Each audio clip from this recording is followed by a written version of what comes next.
Because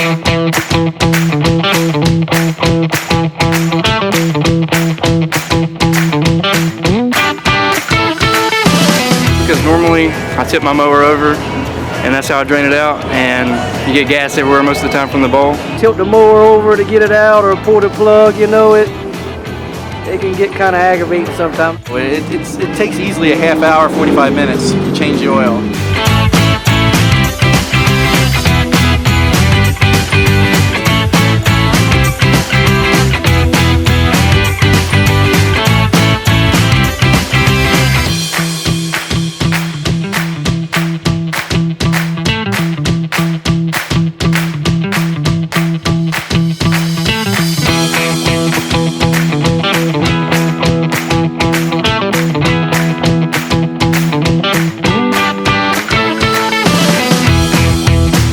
Extractor really never used one of those, and that got the oil out quick and easy without even making a mess anywhere. Was really surprised on how quick you could do it and how easy it was. That was the easiest way. That's the easiest I've ever changed doing a lawnmower. You think that it's a much bigger, harder job than what it really is. And it's also a whole lot more cleaner this way than it is the other way. It's quick and it's not messy. And that's the biggest thing about changing oil. It does make a mess from time to time. The oil extractor makes it so much easier to change the oil. I think that most of the people, if they tried this thing, they would go out and purchase one and use it themselves.